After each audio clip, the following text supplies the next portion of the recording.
The Subcommittee on Space will come to order. Without objection, the Chair is authorized to declare recesses of the Subcommittee at any time. And welcome to today's hearing titled Planetary Flagship Missions, Mars Rover 2020 and Europa Clipper. I now recognize myself for 5 minutes for an opening statement.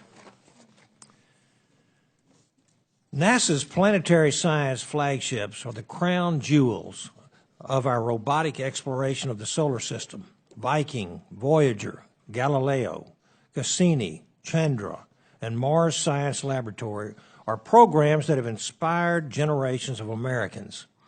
One need only visit a local elementary school to see the wonder in children's eyes as they learn about the great discoveries of these flagship missions. Mars Rover 2020 and the Europa Clipper will be no less amazing. Upholding such a legacy is not easy. From its original recommendation by the National Academies, through formulation and development, and ultimately launch and mission operations, there is much work to be done to ensure mission success and that the taxpayers' money is being appropriately spent and that the national interest is being met. Today's hearing serves an important oversight purpose. Our witnesses will provide important testimony on the Mars Rover 2020 and the Europa Clipper, both from a programmatic and science perspective. The hearing will also provide an opportunity for committee members to learn about the science that these missions will conduct and how it will benefit our nation. I have full faith that NASA and its hard-working men and women will carry out its planetary science flagship missions successfully. That said, NASA is entering the most critical stage of the Mars Rover 2020 development and is undertaking the development of the Europa Clipper and possibly a Europa lander at the same time. For Mars Rover 2020, the NASA Inspector General reported concerns regarding an overly optimistic schedule for Mars Rover 2020 based largely on technology development challenges. I look forward to hearing from Dr. Green about these issues and how NASA is addressing them. A fundamental oversight question that needs to be addressed is how developing and operating these flagship missions at the same time, including a possible lander, will affect the Planetary Science Division and broader Science Mission Directorate portfolio. NASA must remain vigilant to protect against potential cost growth or mission creep that could impact other activities. The Consolidated Appropriations Act of 2017 funded and requires a Europa lander mission to complement the Clipper. The Act directed NASA to launch the Clipper in 2022 and a lander in 2024. And at fiscal year 18 President's budget, his request does not include funding for a Europa lander. NASA says that because the Planetary Science Division already supports two other large strategic missions, Mars Rover 2020 and Europa Clipper, it cannot accommodate a Europa lander without significant impacts to other programs. And while a Europa lander is not included in the fiscal year 18 budget request from the administration, it has become an established concept for the future. NASA's Europa Lander Science Definition Team conducted a study of the topic in 2016 to evaluate landing on Europa and assess the science value and engineering design of a future lander mission. Most recently, NASA released a community announcement to ask scientists what instruments would befit a Europa lander, and NASA continues to work on lander design concepts. I strongly support NASA and its efforts with the Mars Rover 2020 and Europa Clipper. I also believe there is great value in exploring the possibility of a Europa lander. However, it is critical that as Congress and NASA move forward, we do our due diligence to assure not only flagship mission success, but also the success of the entire planetary science portfolio. I'd like to highlight the importance of sufficient research and analysis funding so that scientists can actually study the data derived from these missions.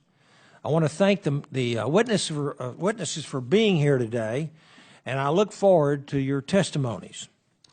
And now I recognize the ranking member, the gentleman from California, for an opening statement. Mr. Barra. Thank you, Mr. Chairman. And I had to look back there. I see my old friend and our former colleague, Congressman Matt Salmon, in the audience. So, yeah, we miss you, Matt. So, thanks for being here. I just saw him too. Thank you for holding this hearing. Planetary Flagship Missions, Mars Rover 2020 and the Europa Clipper. I think for both of us, we've talked about this, and for many of us of a generation that grew up in the space race, just the imagination, thinking about whether it was going to the moon or beyond. These the Apollo missions to Skylab, to Apollo Soyuz, to the space shuttle programs captured our imagination. And to a new generation of our kids and grandkids, they continue to capture our imagination of going beyond. And we live in a time where we've sent spacecraft to explore the moon, all 8 planets, Pluto, several asteroids, and comets. And just last week, the NASA Juno spacecraft provided us with an amazing view of Jupiter's mysterious Great Red Spot. So, these missions are incredibly important because it allows us to know that we're part of something bigger. And now we've got Voyager 1 that is traveling through interstellar space. The reach of scientific exploration is truly inspiring. And to maximize the scientific return on investment for planetary exploration, NASA develops both large and small missions to visit a range of destinations throughout our solar system. We're here to talk about large flagship missions like Mars 2020 and Europa Clipper missions because they play an important role in using complex instruments to help us understand the challenge of exploring hard-to-reach locations. But we spend less time talking about the smaller missions, like the Psyche mission that's represented on our panel. These are launched much more frequently in response to new discoveries. These missions also provide opportunities for students to engage in mission design, development, and operations. So the mixture of both the large planetary missions but also the small is an intentional mix, and it provides significant value and has through the history of NASA's Planetary Science program. We also know that NASA's planetary missions have greatly advanced our understanding of the solar system and its potential to harbor life beyond Earth. Now imagine if we were to identify life beyond Earth. That would be disruptive for all of humanity in a way of answering that seminal question, are we alone? And life may not be in the form of human life. It may be microbiotic life, et cetera. But even that discovery would be dramatic and change how we viewed ourselves in the context of our universe. So, I look forward to learning more about the role of large and small planetary missions and the importance of supporting this balance of mission size. And, I want to acknowledge the panel here. I also want to acknowledge the long-term commitments that we make as a body to fund this discovery, and it's incredibly important to us. So with that, I'll yield back. Thank you, Mr. Barrow. I now recognize the ranking member of the full committee for a statement. Ms. Johnson. Thank you very much, Mr. Chairman. Before I get into my formal statement, I just want to take a moment to say that this Friday marks 48 years of Apollo 11 moon landing. And as we look forward to inspiring our younger generation, whom I know is many are sitting right out there, for the exciting future missions to Mars, Europa, and the asteroids, just remember that just 48 years ago this Friday, we had a previous generation of young people.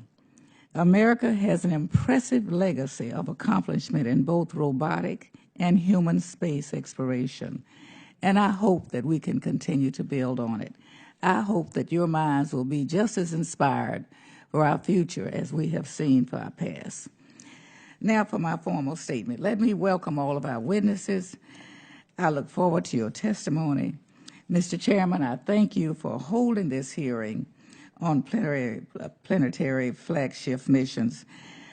Through our investigations in NASA's Planetary Science program, NASA has been able to explore every planet in the solar system, as well as Pluto. continuously operate missions to Mars for the past 2 decades and discover an expanding realm of potentially habitable bodies both within and beyond the solar system. With each discovery, NASA is advancing knowledge, pushing technological boundaries, and inspiring future generations to pursue science and technology education and careers. That is why I have often referred to NASA's science program as one of America's crown jewels. And we will hear this morning even more exciting planetary science missions lie ahead. As I speak, NASA is developing 2 planetary flash missions. The Mars 2020 rover will access the habitability of Mars and look for signs of past life. In addition, Europa Clipper mission will investigate the ice shell of Jupiter's moon, Europa, and its underlying ocean, helping scientists to assess whether it can support life. These, like other flagships, are very challenging missions. Mars 2020 will drill, collect, and cache samples of Martian rocks and soils, and Europa Clipper must withstand the intense radiation environment of Jupiter. Fortunately, NASA has decades of experience with flagship missions to draw on. With that in mind, I hope our witnesses can discuss the lessons learned from previous flagships and how we are using that knowledge in developing Mars 2020 and Europa Clipper missions. Mr. Chairman, a discussion of flagship missions would be incomplete without mentioning the importance in a balance in mission sizes, a critical element of robust portfolio for both the National Academies and NASA Authorization Acts have repeatedly emphasized. To that end, I am pleased that this morning's discussion will also include smaller Discovery class missions and their role in maintaining a productive and balanced planetary science program. Looking ahead, opportunities for new and exciting planetary science missions abound. Maintaining balance will take discipline among NASA, the scientific community, and Congress. Before I close, I want to take a moment to thank the talented, dedicated, and committed workforce of NASA and its university, industry, and international partners. Our nation's inspiring achievements in planetary science would not be possible without all of you. I thank you, Mr. Chairman, and yield back. Thank you, Ms. Johnson. I now recognize our chairman of our full committee, Mr. Smith from Texas. Thank you, Mr. Chairman. The exploration of our solar system captures Americans' interest, inspires us to pursue extraordinary goals, and keeps us on the forefront of scientific achievement. Planetary missions teach us about how our solar system works and provide clues about how it was formed. They discover the locations of minerals and potential water sources on asteroids, comets, moons, and planets that could be used in future human missions, or in the case of minerals, extracted for use here on Earth. Planetary science also helps address the fundamental question of science. Is there life elsewhere in the universe? Within our own solar system, scientists have found strong evidence that other planetary systems could in fact host life. Europa, one of Jupiter's many moons, may have the necessary ingredients for life: water and energy. Its ocean lies beneath an icy surface and may be 2 times the volume of all Earth's oceans. Tidal forces drive active geological processes within Europa's ocean interior and provide energy. Scientists see similar activity in hydrothermal vents on Earth's ocean floor. The Europa Clipper mission, a flagship mission recommended by the National Academy of Sciences, will be an important mission to address the scientific question of whether there is life elsewhere in the universe. It will advance our understanding of planetary science as it explores the characteristics of Europa's oceans, ice surface, and other geological activity. Congress directed NASA to work on a Europa lander to complement the Europa Clipper. NASA's Europa Lander Science Definition Team conducted a study on the topic in 2016. The study found that the mission could analyze the biological potential of Europa's ocean by directly examining both Europa's surface and subsurface. This is a very exciting concept that warrants NASA's continued efforts. Closer to Earth, Mars Rover 2020 will also study the habitability of Mars. It builds upon the discoveries from the Mars Curiosity rover and the two Mars exploration rovers, Spirit and Opportunity. The mission not only seeks signs of habitable conditions of Mars past, but also searches for signs of past microbial life itself. It will also test new technology that could benefit future robotic and human exploration of Mars. One of its instruments, MOXIE, will test a method of producing oxygen from the Martian atmosphere. Oxygen production on Mars will be critical for future human missions. And I appreciate NASA's planetary science exploration efforts and the Trump administration's support of American leadership in space.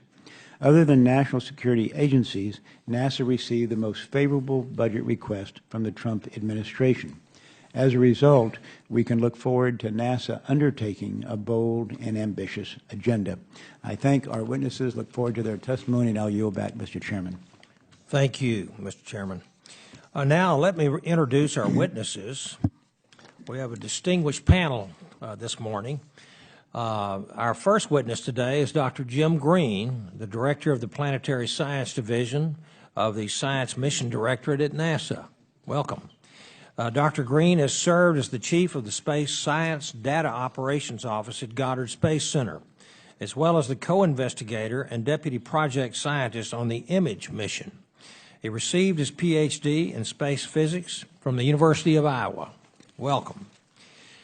Our second witness today is Dr. Ken Farley, the Mars Rover 2020 project scientist. He is also a professor of geochemistry at the California Institute of Technology. He received his Bachelor of Science in Chemistry from Yale and a doctorate in Earth Science from the Scripps Institution of Oceanography from the University of California in San Diego. Welcome. Our third witness today is Dr. Robert Pappalardo, the Europa Clipper project scientist at JPL at the California Institute of Technology. Dr. Pappalardo received his Bachelor of Arts in Geological Sciences from Cornell University, as well as a Ph.D. in Geology from Arizona State University. Maybe that's why we see Representative Matt Salmon back there. Dr. Linda T. Elkins-Tanton, our fourth witness today, Director and Foundation Professor at the School of Earth and Space Exploration at Arizona State University. She is also the Principal Investigator for the NASA Psyche mission.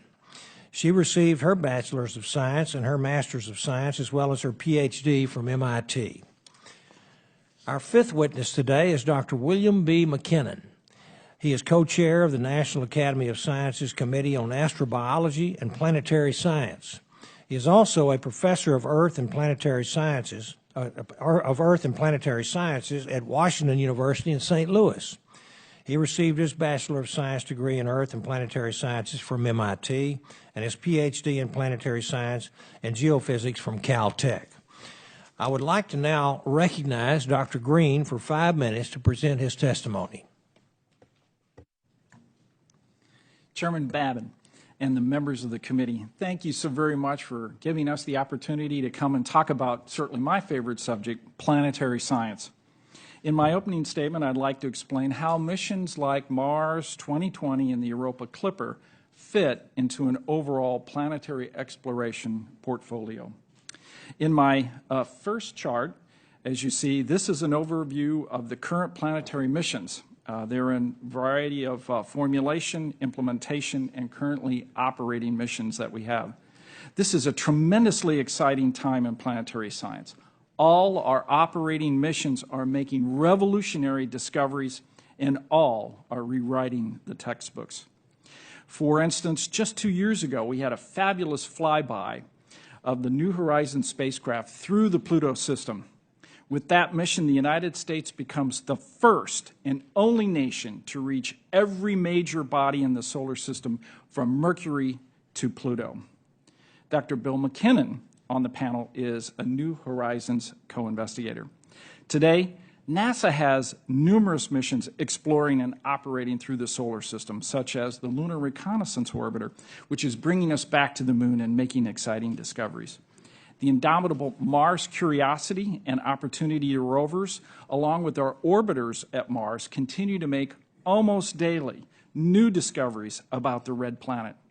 For example, from our MAVEN mission, it has revealed that solar wind interactions with the upper atmosphere of Mars over time has literally stripped away most of that atmosphere, transforming Mars from what we believe was once a planet that could have supported life in its distant past to now a frigid, arid world. Adding to our Mars missions, InSight lander will be launched in May 2018 and land in November 2018. InSight is designed to study the interior of Mars, along with understanding its present-day level of global seismic activity.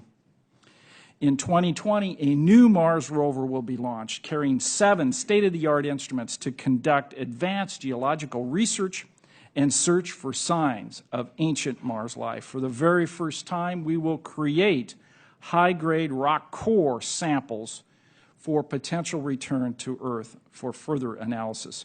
I look forward to Dr. Farley's testimony, which will provide additional information on that mission.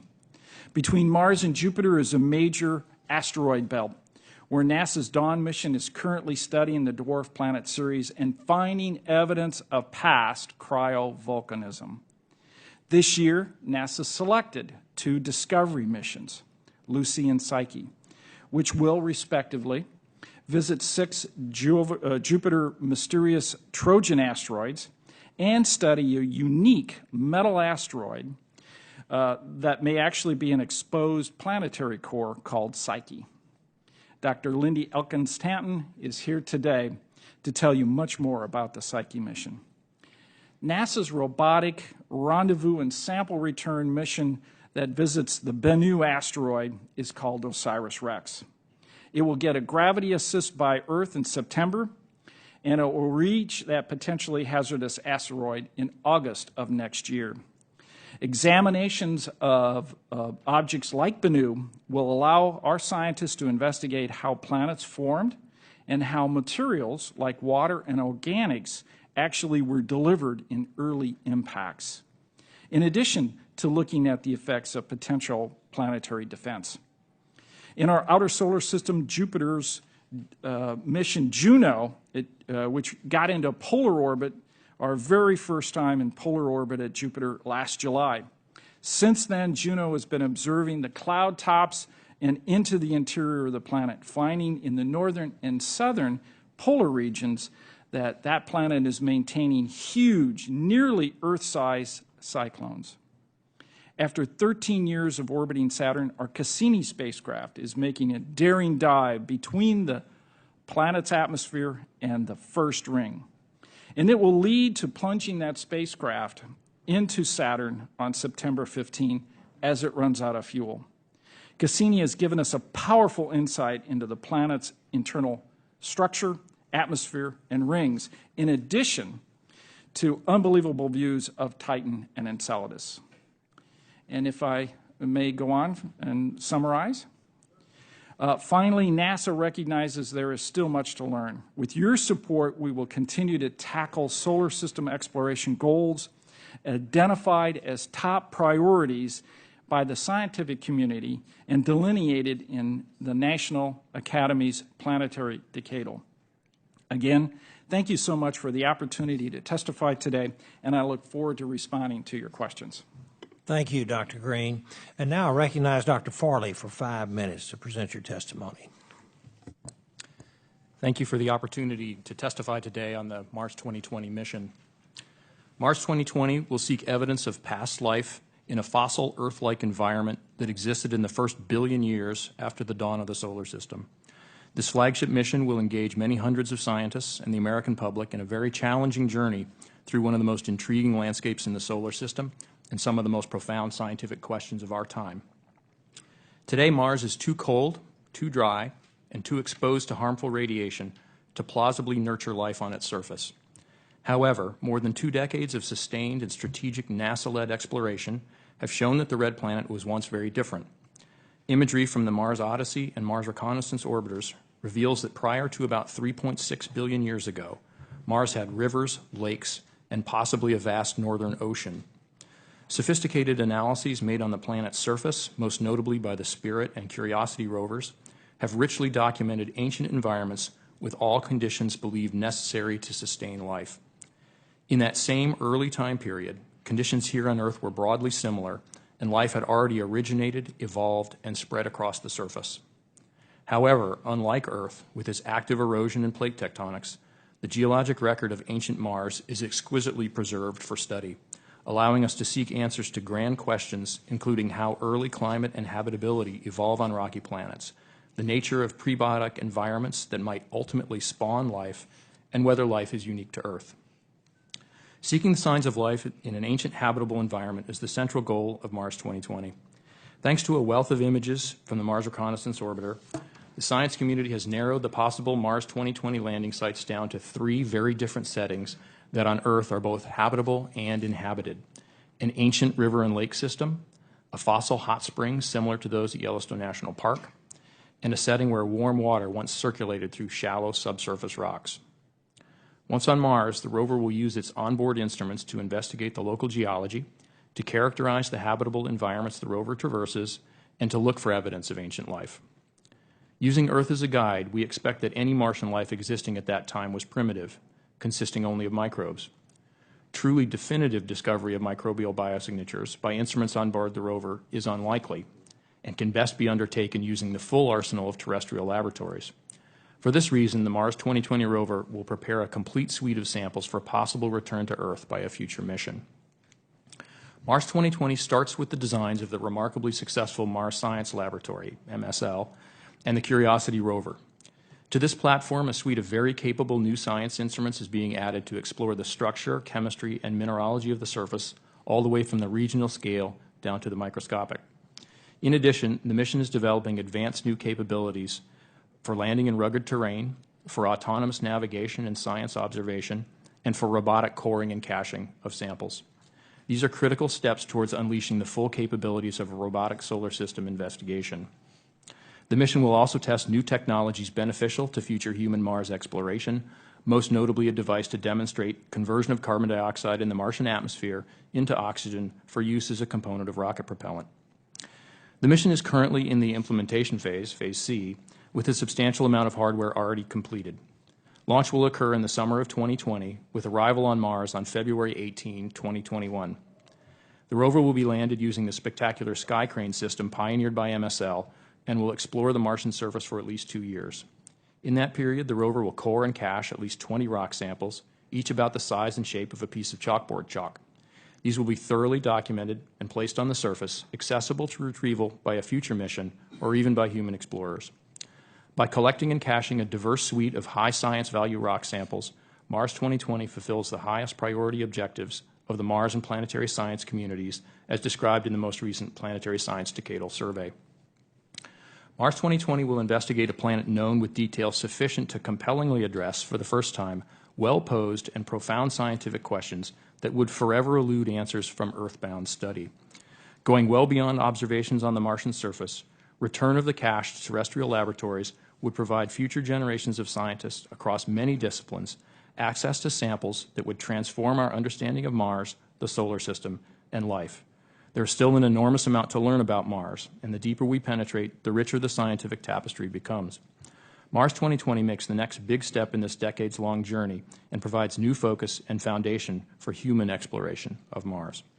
It's an honor and a privilege for me to play a part in such a grand and ambitious undertaking, and I look forward to your questions. Thank you, Dr. Farley. Now recognize Dr. Pappalardo for 5 minutes to present your testimony. Chairman Smith, Chairman Babin, Ranking Member Vera, and other members of the committee, I'm delighted to appear before you to describe recent progress in NASA's Europa Clipper mission. The ice-covered world Europa, a moon of Jupiter similar in size to Earth's moon, shows a landscape of cracks, ridges, and jumbled chaotic terrains indicative of a tumultuous past. The Galileo spacecraft, which orbited Jupiter beginning in the late 1990s, provided images, compositional information, and gravity and magnetic data that point to a remarkable conclusion. Europa likely has a global ocean of liquid water beneath its icy carapace, maintained by tidal flexing and heating. From what we know of the tenacity of life, Europa could be one of the best places in the solar system to search for life beyond Earth. For these reasons, future detailed investigation of Europa is one of the top priorities for planetary exploration, as expressed in the National Research Council's 2011 Planetary Science Decadal Survey. The Europa Clipper mission responds directly to the Decadal Survey in its top-level goal, explore Europa to investigate its habitability, and in its science objectives to understand Europa's ice shell and ocean, composition, geology, and recent and current activity. The last of these categories includes the possibility that Europa may have active plumes that spew water vapor into space and which could directly reveal Europa's internal composition and suitability for life. This tantalizing evidence for plumes is provided by the Hubble Space Telescope, searching at the extreme of its detection limits. In the tradition of the 19th century trading ships for which this mission was recently named, the Europa Clipper will sail past the Jovian moon at a rapid clip, as frequently as every 2 weeks, providing many opportunities to investigate Europa from as close as 16 miles above the surface. During each flyby, the spacecraft will spend just a short time within a challenging radiation environment near Europa. The prime mission plan includes 40 to 45 flybys of Europa from Jupiter orbit, during which the spacecraft will interrogate the moon in unprecedented detail. This will include imaging to understand its geological history, compositional analyses, including direct sampling of materials knocked off of the surface, ice-penetrating radar to examine the 3D structure of its icy shell, and gravity, magnetic, and plasma measurements to understand its hidden interior and interactions with the Jupiter environment. The mission can also lay the foundation for future exploration of Europa, providing critical global context and scouting potential landing sites for a potential future landed mission. As its project scientist, I represent the science and scientific integrity of the Europa Clipper mission, ensuring it will address the top-level goal and objectives. I first testified before this committee 2 years ago, just after NASA had competitively selected 9 science instruments for the mission and had given the green light to begin Phase A, known as mission formulation. In February of this year, NASA completed its second major milestone review. So today we're in Phase B, refining details of how the instruments will achieve the mission science and developing preliminary yet detailed design plans for the spacecraft and its subsystems, including the science instruments. Progress on the instrument suite has been outstanding. Instrument concepts have been reviewed, designs have been matured, subsystem vendors are being selected, prototype parts are being built, detectors are being tested, and additional tests are being conducted to ensure robustness against the harsh radiation environment in Europa's vicinity. Beginning this fall and into next spring, each spacecraft subsystem and each instrument will undergo a preliminary design review to assure that the defined science can be achieved by the instruments and spacecraft in combination. These Phase B reviews are in preparation for the mission to proceed to Phase C around October 2018. It's also at that key decision point that NASA would make a final commitment as to launch readiness date and baseline mission cost. Then during Phase C, flight hardware would be built. The members of the mission science team are working cooperatively to define the synergistic science, which I see as this mission's hallmark. No one instrument can definitively affirm the ocean's existence or tell us convincingly of Europa's composition. Instead, each instrument technique provides a piece of the puzzle, and from the combined science data, Europa scientists will mature a complete picture of how Europa works as a complex system, from its submerged rocky core to its ocean to the capping ice shell and surface to its thin atmosphere and the surrounding environment of Jovian space. The Clipper ships of the late 19th century were an expression of speed and grace in the golden age of sail. We're now in a golden age of solar system discovery, and the Europa Clipper mission will return to us untold scientific riches. Thank you, and I look forward to your questions. Thank you, Dr. Pappalardo. Now recognize Dr. Elkins Tanton for 5 minutes to present her testimony. Chairman Babin, Chairman Smith, Ranking Member Berra, and the members of the committee, thank you so much for the opportunity to speak today. Today I'll be testifying in my personal capacity.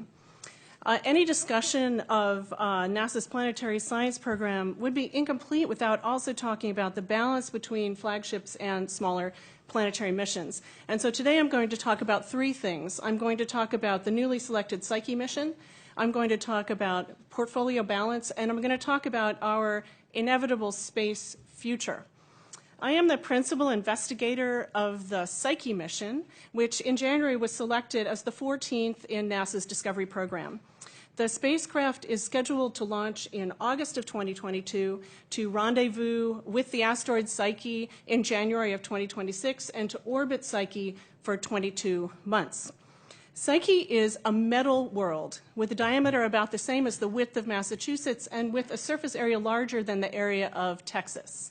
Humankind has explored rocky worlds, and we have explored icy worlds, and we have explored worlds covered with gas, but we have never before explored a metal world. This is a first.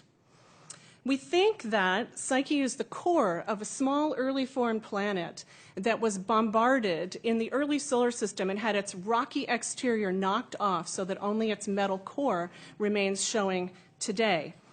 Computer models of planetary formation indicate that this is rare. And indeed, Psyche is the only large, round metal object in our solar system. So it's not just unique, it's improbable. The science we hope to achieve in the mission is first to determine whether indeed Psyche is a core or if it is some previously undiscovered kind of material. We'll be comparing what we learn at Psyche to models of the Earth's core to better understand that unreachable part of our own planet. And for the first time, we'll be investigating the morphology of a metal body.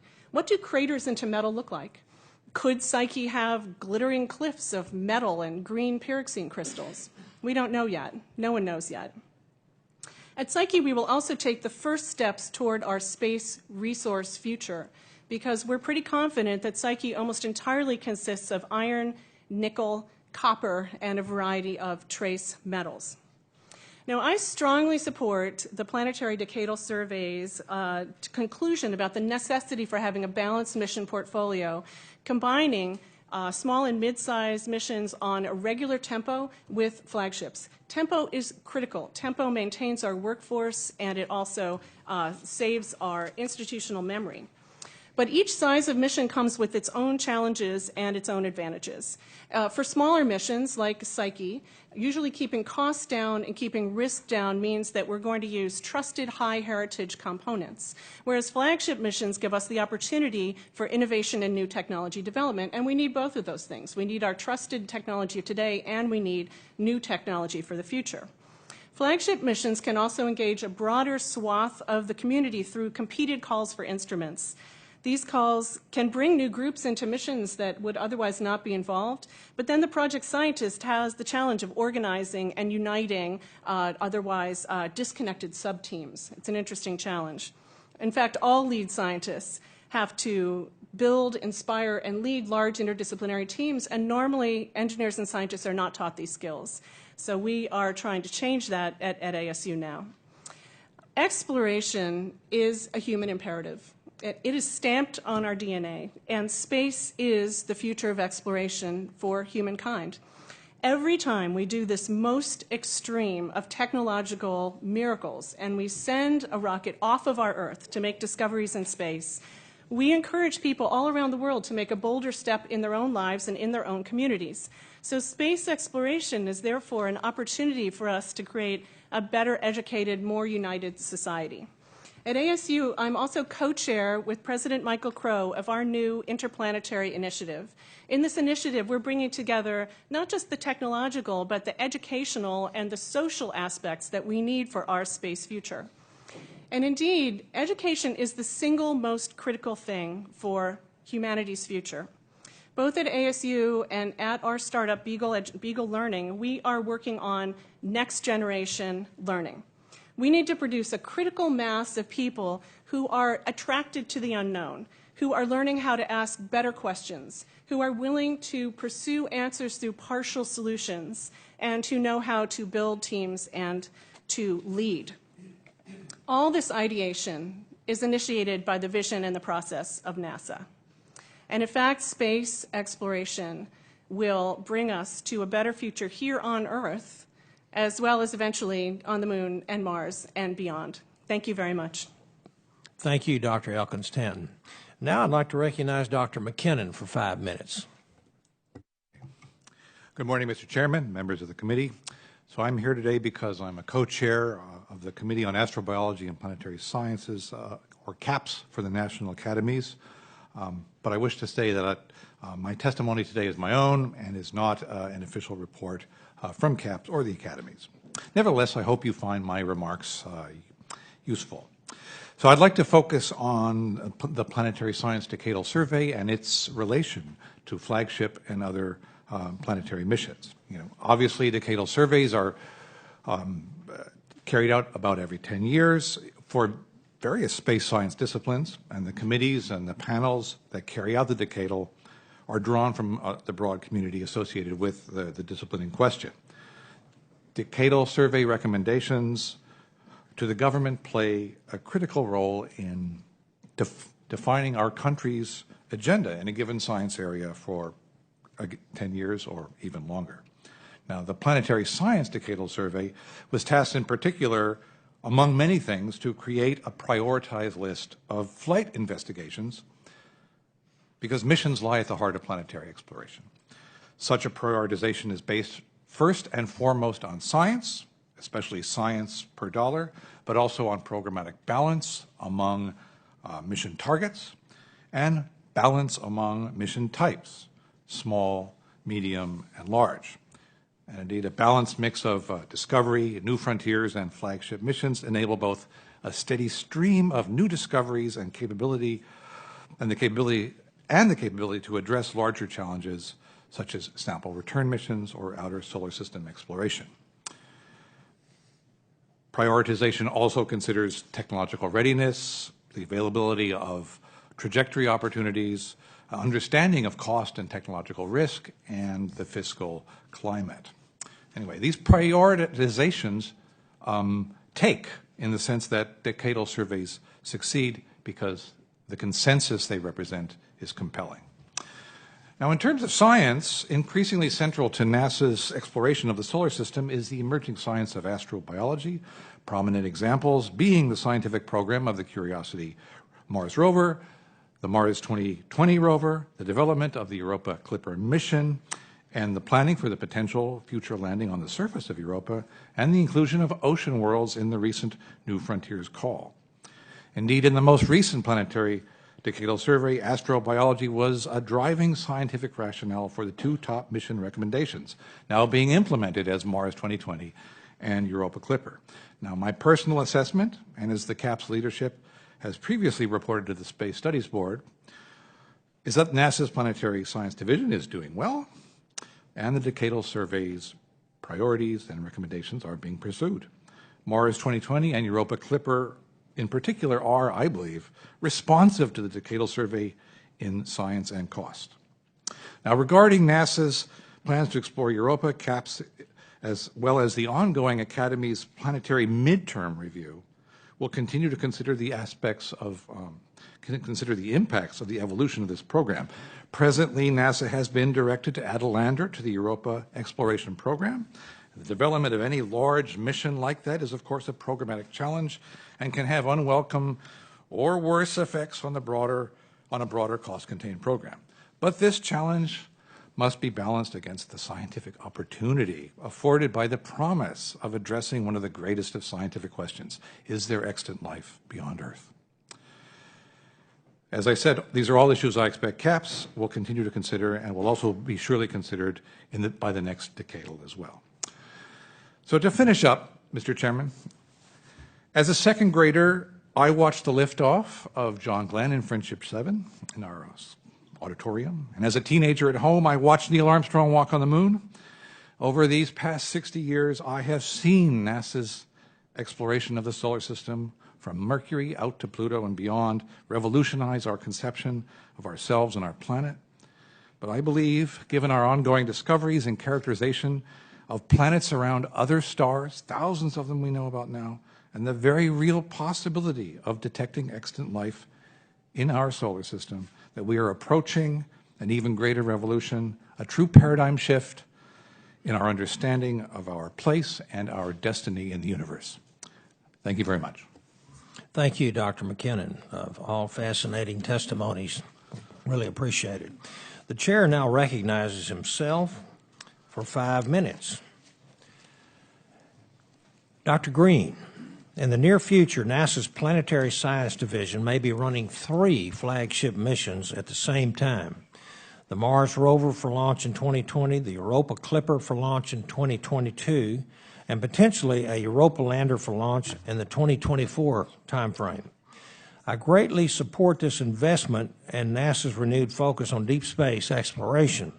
At the same time, from an acquisition perspective, this is a great deal of work. What is NASA doing to address the risks of cost and schedule slips associated with this cadence of flagship missions?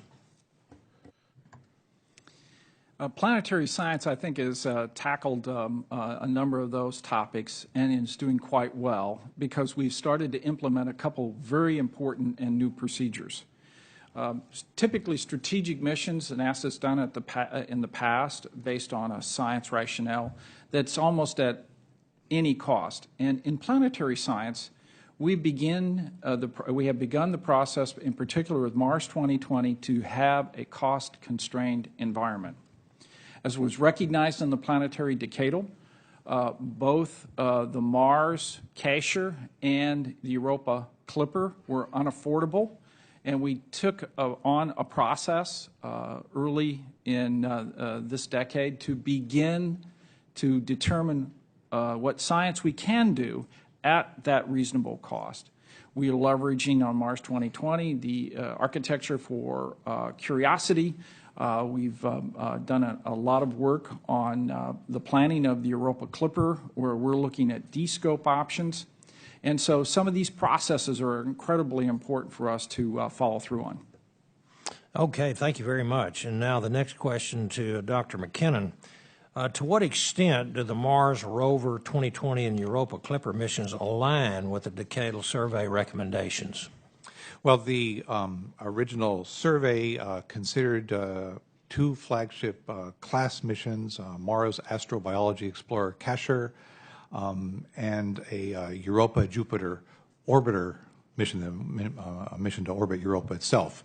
And in both cases, the decadal survey concluded, based on a very detailed cost and technical evaluation, that these missions were probably too expensive to be carried out in the decade in question. And so basically they were said, these were our priority missions, but they needed to be de-scoped. They needed to be reduced in cost and perhaps reduced and certainly reduced in risk. And in both cases, I think they've done that. As an example, the Europa mission doesn't orbit Europa anymore, but it orbits Jupiter, but repeatedly passes by Europa dozens of times and basically recovers all of the science.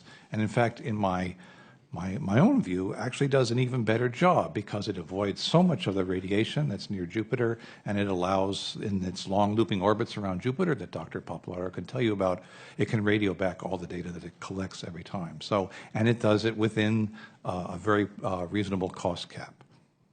Thank you very much. Now, I also would like to ask Dr. Farley and Dr. Pappalardo, the exploration of Mars and Europa are inspiring and truly amazing. As project scientists for Mars Rover 2020 and the Europa Clipper, can you share with us what excites you about these exploration efforts? And what are the greatest scientific discoveries that you're hoping to achieve? Well, I think the most exciting thing about Mars is that, as I mentioned in my testimony, the surface of Mars carries a rock record from a time period which is completely obliterated on Earth. There is no substantial rock record that is older than about 3.6 billion years on Earth. But those rocks are present on the surface of Mars, and they will tell us a lot both about the way rocky planets evolve and also about things like habitable environments. And for me, the linking this to the life question, I think the really exciting thing is we will potentially be looking at an environment that was capable of having life originate. And that's, of course, one of the great questions. It's a great scientific question that is extremely difficult to treat as a science question because there's no evidence, no substantial evidence to compare it against. By going to Mars, we may actually be able to find environments like that and learn something really profound about the way life works. Thank you very much. And Dr. Pappalardo. For Europa, we want to understand, is this really a habitable environment, Europa's ocean, lakes within the ice shell? And we think we know how Europa works, but planetary scientists are always surprised when we actually go there with new instruments to test hypotheses. So we're going to both test hypotheses and explore and expect to be surprised. What I would love to see is some sort of oasis, that is, a place where there's liquid water near the surface, there's evidence of heat coming out, there are organics at the surface, somewhere where we'd want to follow up with future exploration. Fascinating. Thank you. My time is up, so I'd now like to recognize the gentleman from California, Dr. Barra. Thank you, Mr. Chairman. Dr. Elkins-Tanton, and I think each of you in your opening statements alluded to the fact that exploration is part of our DNA. You know, this natural curiosity, this desire for discovery, and the universe is, you know, unlimited in its possibilities of what we can learn. That brings us back down to Congress, where we have to operate in the confines of limits. Each of you has talked about the decadal survey and alluded to a bit of the roadmap for some of our bigger missions, and laying out some of the parameters for some of the medium-sized missions. But Dr. Elkins-Tanton, as you talked about the Psyche mission and alluded to the importance of, you know, some of our smaller missions, how those, you know, what we discover, you know, they're able to be launched at a lower cost, et cetera.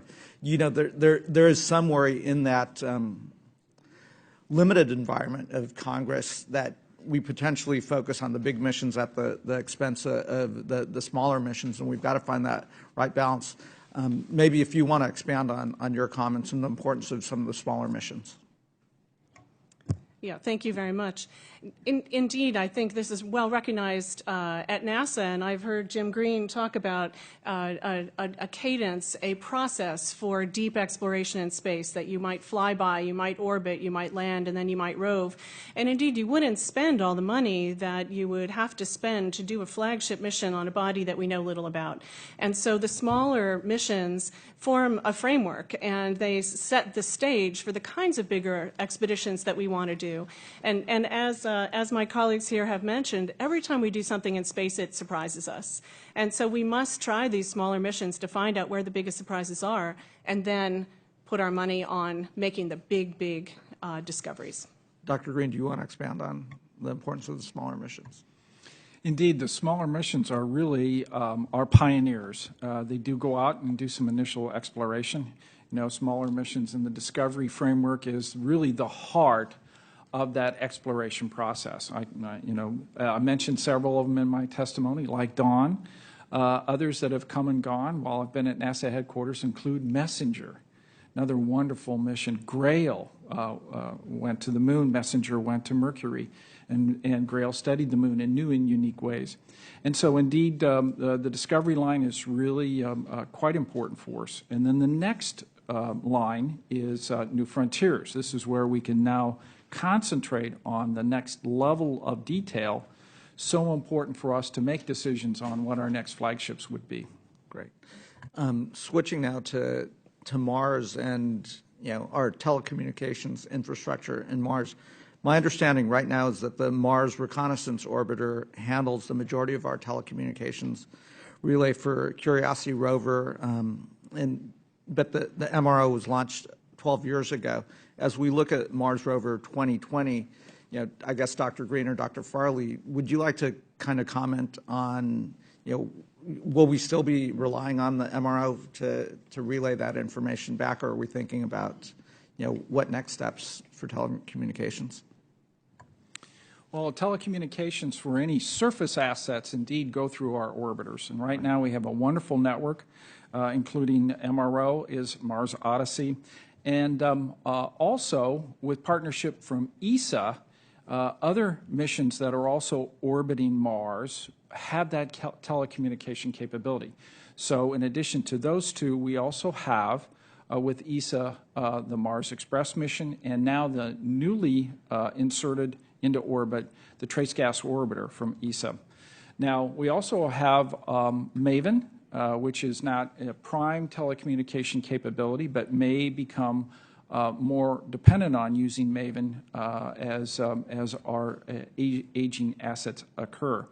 So indeed, supporting telecommunications is a real critical element of allowing us to now, when Mars 2020 gets down on the ground, be able to relay that data back. So we take careful operations of all those missions and partner with other agencies. Great. I don't know, Dr. Farley, do you want to expand or?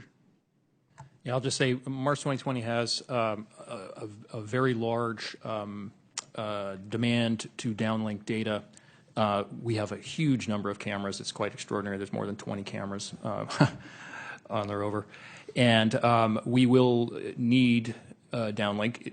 As you point out, MRO is an aging asset. But as Dr. Green pointed out, there are contingency plans to get us the data volume we need. Great, thank you. And I'll go back. You bet. Thank you. Good questions. Now recognize the gentleman from California, Mr. Rohrabacher. Thank you very much, Mr. Chairman. It was noted earlier that one of the purposes of, or one of the benefits, I should say, of your activities is that, well, you have these robots all over the universe and beyond, that you are inspiring people with our capabilities. And Mr. Chairman, let's just note that I've been around for a while, and I think that when we were deciding about the shuttle and we were deciding about space station, a lot of the times the discussion was only on the immediate scientific payback. But I believe those two space projects have inspired generations of Americans now, and that who knows how much more productive our people are, how much more visionary they are because of these investments in the shuttle and the space station, which were very expensive projects, I might add. And back to expensive projects, let me just note that one thing that I find, one of our witnesses mentioned that the decadal survey was supposed to prioritize, and it just seems to me, standing back and listening to everything, that we haven't had that prioritization. And maybe we should have, there's been, when you have so many projects at one time, it indicates that there hasn't been a real fighting it out of what priorities we need. And I'm not, certainly not an expert enough to tell you what those priorities should be. Let me ask some specific concepts or ideas about the engineering that I don't know about. What type, well, first of all, is there any one of these missions that planned to, we know we've landed the robots on Mars, do we plan to actually bring some material from Mars back to Earth before we plan to send human beings there and bring them back? Indeed, the Mars 2020 mission, which is going to core rock, providing a detailed look at the past Mars, the geological records in that rock. We are currently looking at a variety of architectures. Right. Are we going to bring them back? Our intention would be indeed that as the importance of these samples are noted based on the analysis that we do in situ, that indeed we would plan on bringing samples back from Mars. Okay.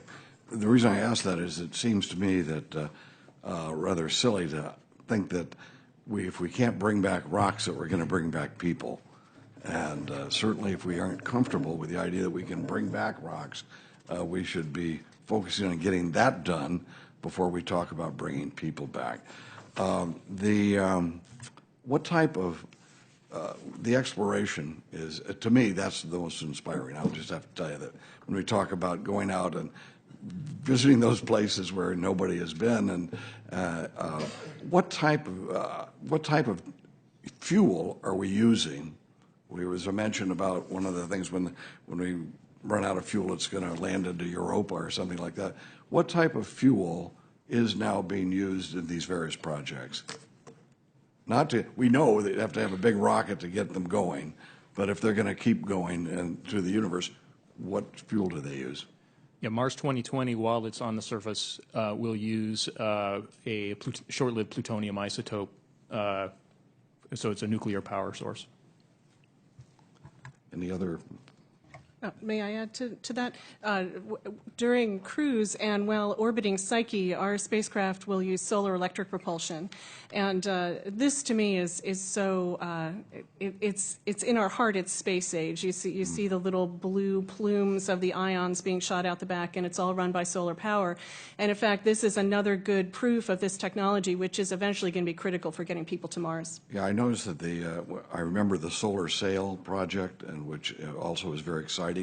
These new concepts that, and let me just note, Mr. Chairman, that the fact that we can actually provide a fuel for something that far away and indicates that maybe we have some knowledge that's going to really help us here.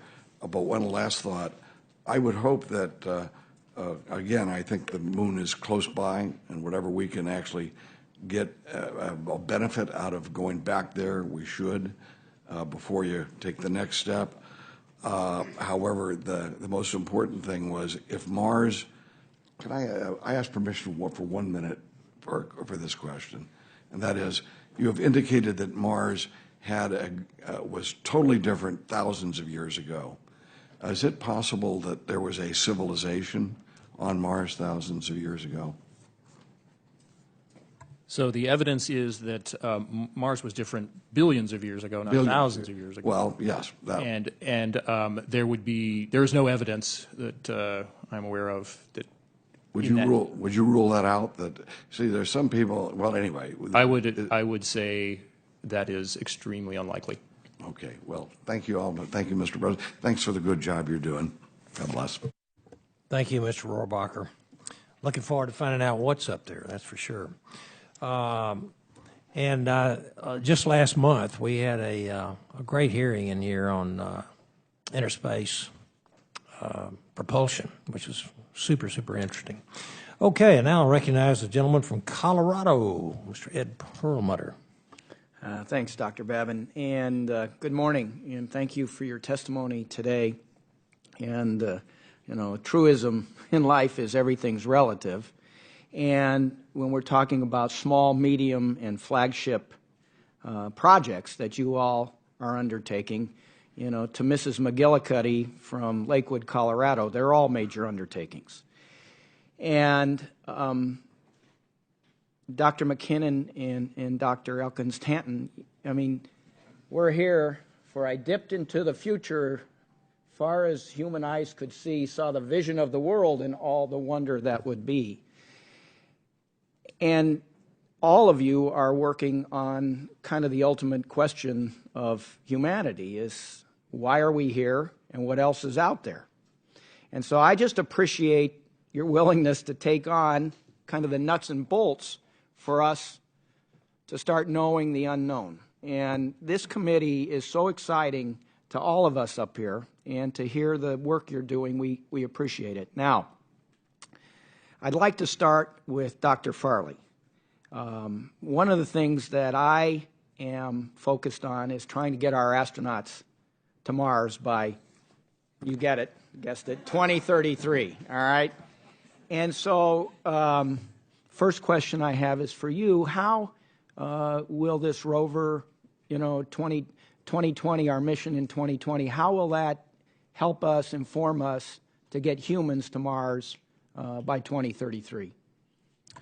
Well, I think it's important to note that Mars 2020 has a very strong collaborative involvement from the human side of NASA, and that is manifested in several different ways.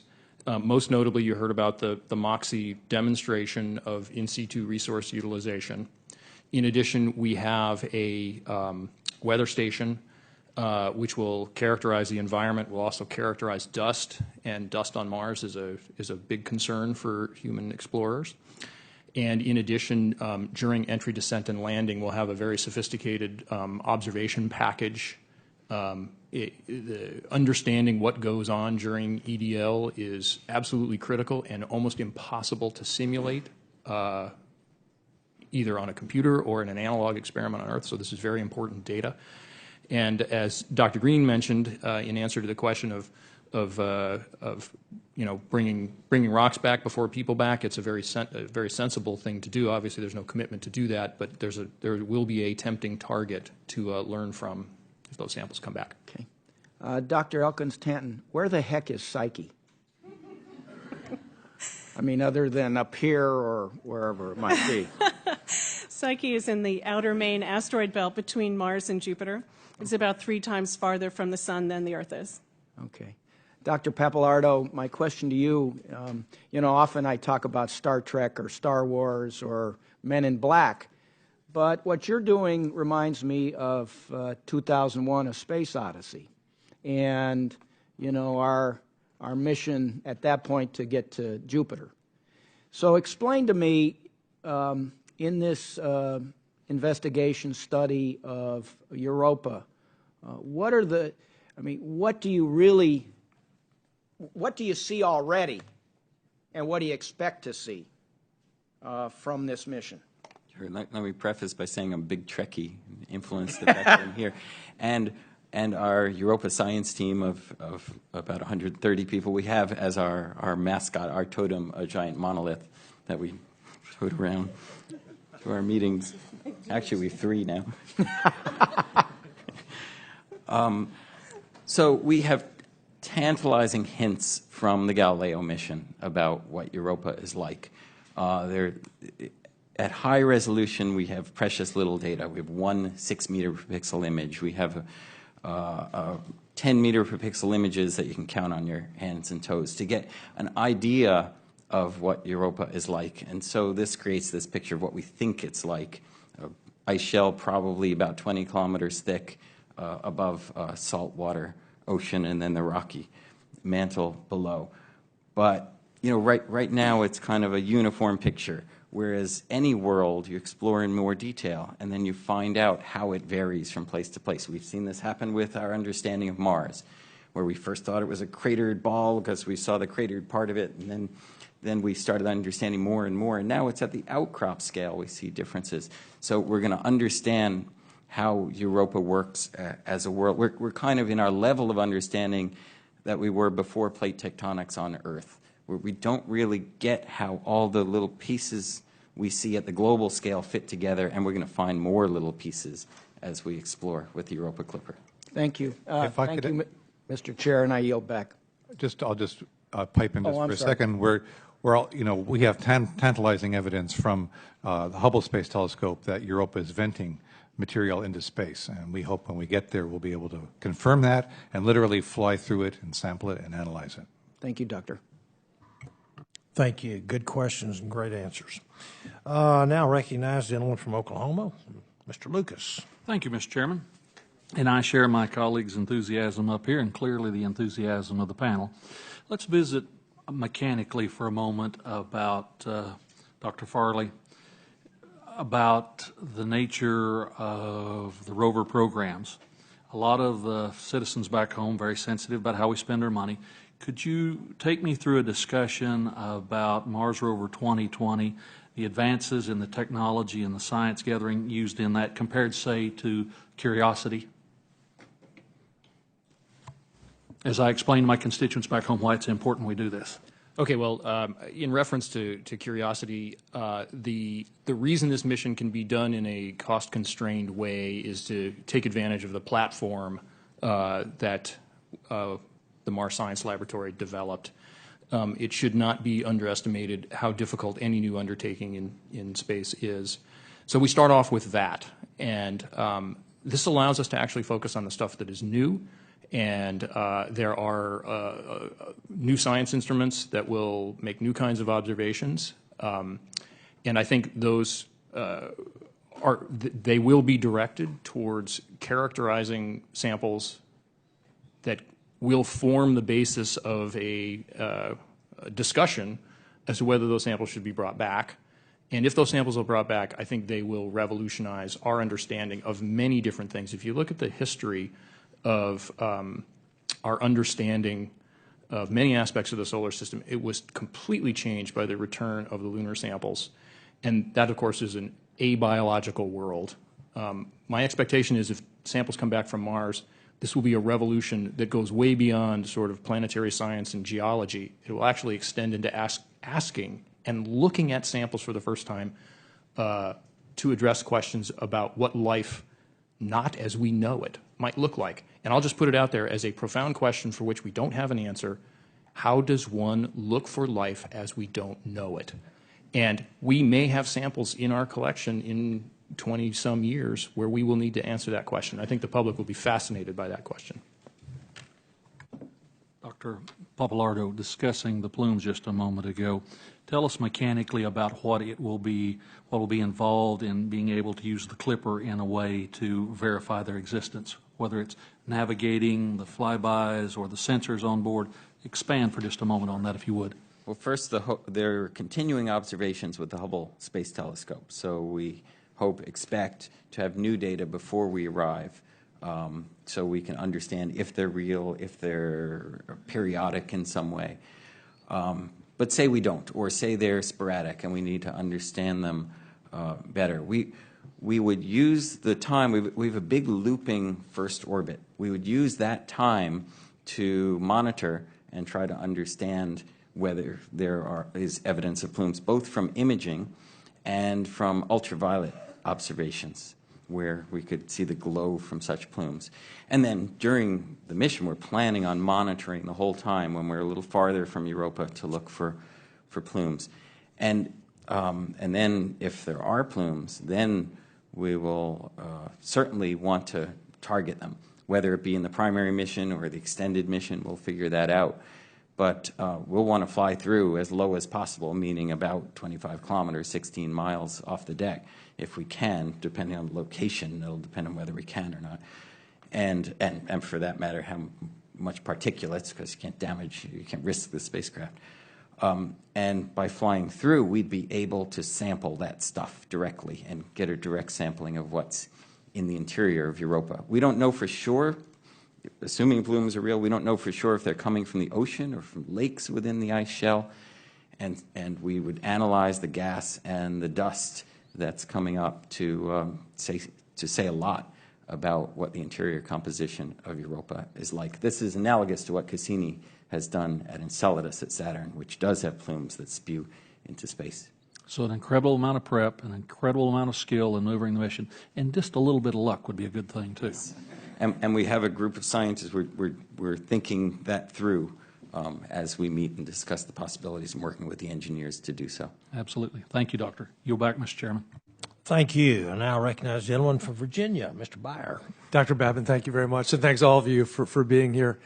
Dr. Farley, a relative softball question, but in your testimony, you say that past life, Mars 2020, seek evidence of past life in a fossil-like Earth-like environment that existed in the first billion years after the dawn of the solar system as, quote, some of the most profound scientific questions of our time.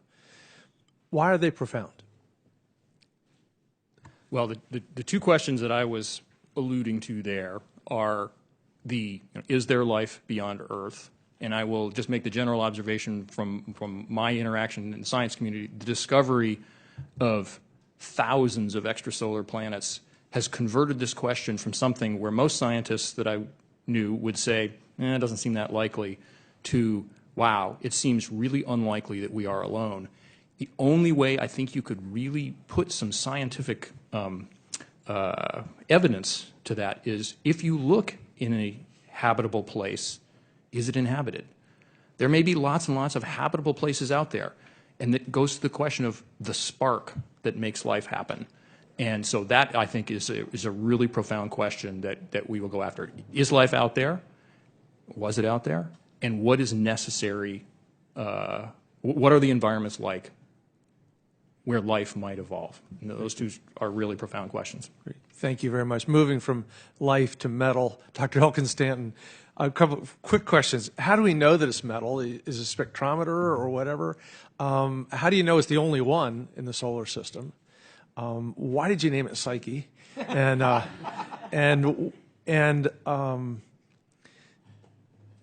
do you really think it used to be a planet and the rock and the like was stripped off of it? That it was like Earth or Mars or Venus. So. Right. Okay, let's see if I can remember this and get it all in your time. So the first question is, how do we know it's metal? We've never seen Psyche visually as more than a dot of light, but we get radar returns from Arecibo, which seems to me to be also just a technological miracle. We can actually send radar from Arecibo, get the returns, see that the radar has interacted with the material of Psyche in a way that it only interacts with metal. So that's a really key one. We can also see its reflected spectra consistent with metal and its density consistent with metal, but the radar returns are the key. Okay. So we're pretty certain it's metal. There are other smaller metal asteroids like Cleopatra, which is shaped like a dog bone. If you haven't seen it, you should Google it. It's a great one. But they're all much smaller. They seem to be the shrapnel of leftover from planetary collisions. All the really heavy, rocky, metallic material is either in the inner solar system or in the asteroid belt or hidden inside ices and gases in the outer solar system. So we're pretty sure that what we see in the asteroid belt is it for metal, and Psyche's the only big round one. Now, Psyche was discovered in, I believe, 1852 maybe, I might have the date wrong, by an astronomer in Naples, and he named it Psyche. It was the 16th body found in the asteroid belt by a group of astronomers called the Celestial Police, Die Himmelspolizei, who were trying to set right to the solar system and find the planet that was there, and they didn't. And they were naming them all after gods and goddesses. And so Psyche's number came, and there it is, Psyche. There was one more question. What was it? Did it used to be a planet? Oh, we're pretty sure it was, but you know, true to my scientific training, everywhere I've been in the world and given talks on Psyche, I've asked scientists, what else could it possibly be? If it's not the core of a planet, how do we make this? And our best other guess is that it could be material that was had all the oxygen stripped off it by heat very close to the young sun. Theoretically, people think that kind of material could exist, but we've never found an example of it. And so if it's not a core, that would actually be more exciting. It would be something we've never seen before. Exciting either way. Thank you. Pretty cool, yeah. I think so. And I want to point out that Jules Verne did think we could do a journey to the center of the Earth. I visited that Icelandic volcano. It didn't work for me. All right. Yeah. And Dr. Green, you talked about looking for evidence of organic materials on Ceres. And that on Bennu, I hope I pronounced it right, is believed to contain water and organic compounds such as amino acids. Have we gone beyond amino acids to proteins, to nucleic acids? We're going to leap to DNA and RNA. Well, of course, we would call that a ever-increasing knowledge about potentially the right stuff that life either is made of or produces as a byproduct. That's all part of what would be a ladder of life. But the only way we can definitively determine what's really at Bennu is to bring samples back, and that indeed is planned. When we get into orbit around Bennu, as we start getting in August of next year, we'll be studying it for about 500 or so days, picking the right location, going down, sucking up material, perhaps as much as 1 kilogram, and then bringing that material back. And that's when we'll do the detailed look at what's in it. It'd be great to find more complex amino acids and other organics. I'd love to. Thank you, Mr. Beyer. Now recognize the gentleman from Florida, Dr. Dunn. Thank you very much, Mr. Chairman. I think, the Space Committee always seems to be the most inherently optimistic committee of the House, and, the can-do attitude of our panelists is absolutely infectious. I can only hope that you'll expose yourselves to the Senate sometime soon. I want to frame my questions to the panel with this thought. The proof of life that is truly extraterrestrial life is an event that is on the level with the first moon landing. So long after posterity's forgotten all of the proceedings of this committee and relegated the history of our planetary explorations to the dusty bookshelves, everyone will remember the event that proved extraterrestrial life. So with that thought, Dr. Farley, let's say everything works out perfectly on the Mars 2020 lander. You obtain appropriate terrestrial samples. What would you consider to be the elements of a biosignature, a biotic chemistry, if you will?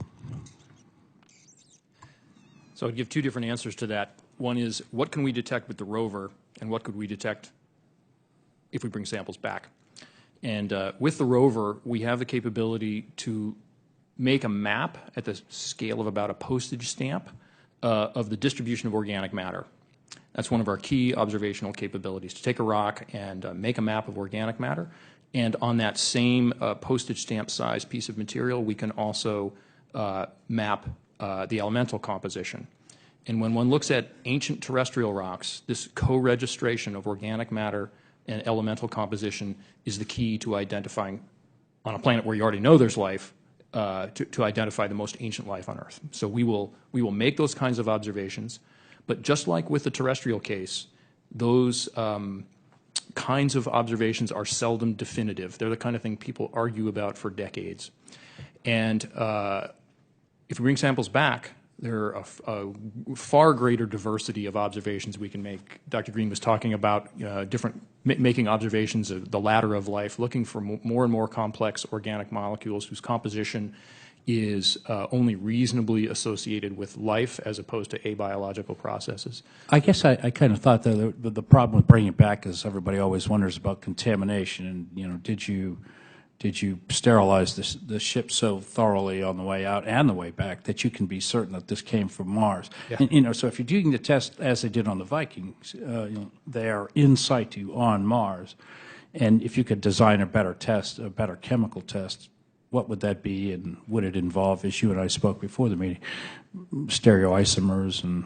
So one of the complications of looking for ancient life is that there will be degradation of organic molecules. You're still looking for ancient life. I'm looking for life today. Right, right. We have no capability on the rover to look for extant life at the microbial scale. We can't tell the difference between live and dead. But if those samples came back, as I mentioned before, I think there will be a lot of interest in actually developing technologies. And they would include things like stereochemistry and that sort of thing. So would you elaborate, because I'm not sure everybody on the committee is thinking about stereochemistry, what's the significance of discovering an ongoing biochemical or chemical process, a biotic process, that has, you know, a solely left or right-handed metabolite?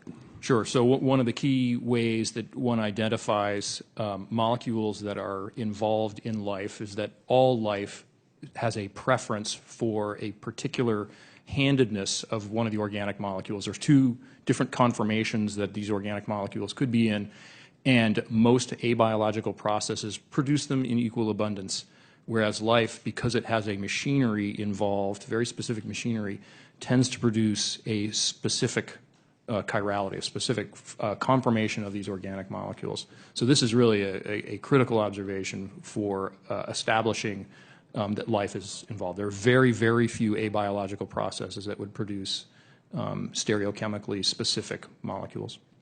So the production of a stereo-specific metabolite would be a pretty strong presumptive proof of life, extant life, on Mars if you ran it the way the Vikings rover ran that.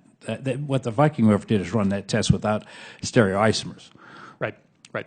So yes. if you ran the same test and checked for stereoisomers by having left or right-handed substrates. Yes, that would be a very important test, and I'm aware that there are instruments under development for actually making those kind of measurements in space. I agree there are. I'm out of time. I would say that that's about a 2-kilogram package. I look forward to talking to you outside of the committee structure, and I yield back. Thank you. You remember a lot from your training, you know, Dr. Dunn. Let's see, another gentleman from Florida, Mr. Posey. Thank you, Mr. Chairman. Dr. Green, traditionally planetary exploration was a public sector endeavor that taxpayers took care of. Today, the U.S. private sector companies are beginning to invest and develop planetary exploration programs. What is NASA doing to facilitate and encourage private sector investment and participation in planetary exploration? I believe there's a whole range of things that we've been involved in. If you take an example of the concept of going to asteroids and being able to extract certain metals and other compounds of interest, the first thing that they're going to need to know is where are they? What is their characteristics? How to get to them? And indeed, we are doing an extensive finding project where we'll find our small bodies. We'll catalog and characterize them, and all that information will be critical. And we've discussed that openly in many different meetings working with that sector. Another sector is a series of commercial opportunities going to the moon. Now, this could be a really important element for scientists to be able to work with the commercial entities and be able to obtain rides to be able to bring back material or examine certain regions on the moon that are extremely important. The moon is still quite valuable in terms of being able to provide us an enormous amount of science that can be done. It's been a witness plate of over 4 billion years of impacts, can tell us a lot about what's happened to our environment and what's happened to the Earth. So those partnerships are beginning. There are some that are done with through a Space Act agreement, and others are done through collaborations and discussions at a variety of venues. Thank you very much. That's a good answer. Given the important role of robotic planetary missions in advancing human exploration capabilities, how can the current and future planetary missions be integrated into the human exploration roadmap, which we've asked NASA to produce? Well, of course, from my perspective, planetary scientists are really the guides. They're really the ones that go out first. Human exploration is not Star Trek. It's not go where no human has gone before. And our program in NASA is really all about sending humans to locations beyond low Earth orbit, out into the solar system, be able to live, work, but also return. And all those require not only where you're going, but the characteristics of how to get there, what are the kind of science and other activities one can do on station, and then, of course, the challenges of entry, descent, and landing for any of the bodies they choose to go to. We pioneer a lot of that, in terms of being able to look at those environments, collect that information, but also pioneer some of the initial technologies that allow us to get our rovers and other machinery at various locations, whether it's the moon or Mars. Okay. Can you describe the infrastructure that missions will be putting in place around Mars and Europa to support future missions? For example, will NASA be able to use the Europa Clipper to support future Europa missions, namely the lander? Yeah, actually, as Lindy mentioned earlier, in planetary science, we really have a very important paradigm that we follow. It's flyby, orbit, land, rove, but also return those samples. And indeed, the Europa Clipper gives us that opportunity to do a detailed examination of Europa that provides high-resolution imaging that gets us right to where we want to go, that makes the next mission, which would be notionally a lander, to be able to land safely and perform the science that we want it to do. So indeed, each of these missions are very much related and depend on the success of the previous mission. Thank you very much. I yield back, Mr. Chairman.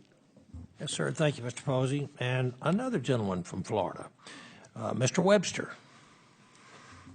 Thank you, Mr. Chairman. Dr. Green, is there any interest in going to the outer planets to do the same level of investigation and so forth, or is that just too expensive and too far?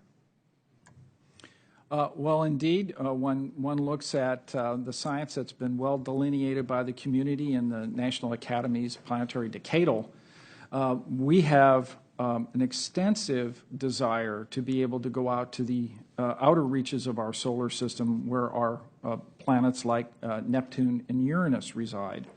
Neptune and Uranus, although they are big, what look like giant planets like Saturn and Jupiter, they actually are very different in many ways. They have a whole series of different compositions associated with them. We call them the ice giants. They're not completely hydrogen and helium. They have ammonias and a whole series of other elements that they have obtained in that accretion process that we know very little about. And so being able to go out to Uranus and Neptune are extremely important. We've just completed a major study and have worked with the scientific community to determine what are the characteristics of the measurements we want to make in those regions, but also how are we able to get out there perhaps in the second half of the next decade and really get into orbit and analyze that environment. Is that desire, which you spoke of, funded?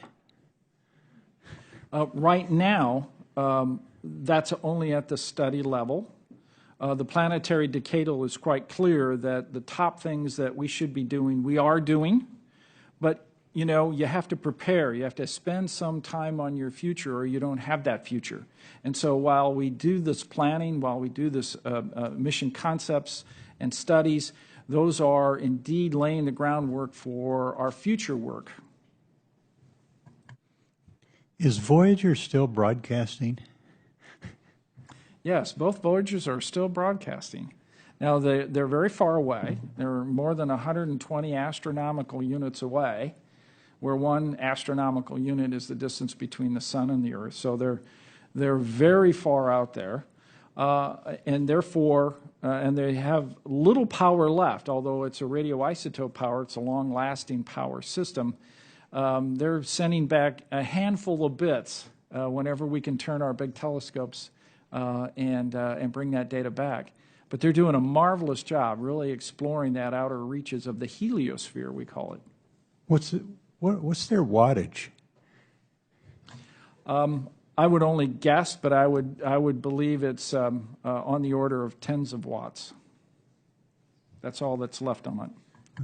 And then what would be the final date that it won't be able to broadcast anymore? You're saying it's diminishing now, right? Is that what you said? Yeah, it utilizes radioisotope plutonium-238, which decays over time. And how that works is you bring a mass of plutonium together. It's radioactive. You shield that, and that radioactive capability, where the nucleus of the atom blows apart, heats. And that heats a sleeve that's around this material. And then that heat through a thermocouple is used to charge a battery, and then you run your experiments off of it. And so over time, as the radioisotope decays, then there's a little heat involved. And now you have major power management activities that you have to do, which they're doing to really keep the spacecraft going. Because not only is it providing power, but it's also providing warmth for the instruments and the spacecraft subsystems. I can't give you, although I'll take for the record and get back to you on exactly what our prediction is when it will really have not enough power to sustain itself, or it'll be at a distance far enough away that we will not be able to track it. Thank you very much. Yield back. I could add just one thing to that the New Horizons spacecraft, which passed by Pluto and is on its way to another body in about a year and a half, will also leave the solar system, and it's also powered by a similar radioisotope heating system. And we anticipate that we'll be able to contact and operate the spacecraft into the 2030s.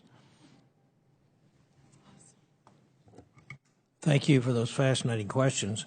I want to ask one more question. Why do we think that Mars lost its atmosphere billions of years ago, and Mars is farther away from the sun than Earth? And I'm just going to, Dr. Farley, would you take a stab at that? There may be others here that know more than I do about this, but this is one of the central purposes of the MAVEN mission, to try to understand why the atmosphere was apparently lost. And one of the leading candidates is that the planet loses hydrogen and to space, and that causes that hydrogen is produced by the breakdown of water, and so you break up the water molecule, and the hydrogen escapes. You cannot reform the water molecule, so that's a way to desiccate it. It's by interaction with the solar wind. And one of the key reasons for that is that Mars apparently lost its magnetic field very early in its history, whereas Earth did not. So the magnetic field protects the Earth from the radiation from the sun that causes this to happen. Good, thank you. Anybody else? Yeah, I'd love to add to that. I've worked on that directly. And so this is part of our interest in Psyche as a core, is to understand the magnetic field.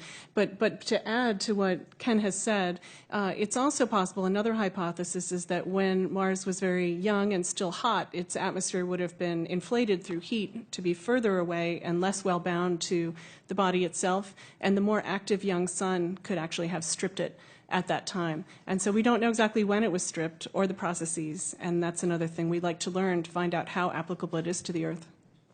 Great. Those are fascinating answers. Thank you so much. I think I'm the only member left here, but I want to say how much I appreciate all of you fascinating and well-educated scientists for being here, and we appreciate your valuable testimony. And also any members that the record will remain open for 2 weeks for additional comments if any members would like to submit those. So with that, this hearing is adjourned. Thank you.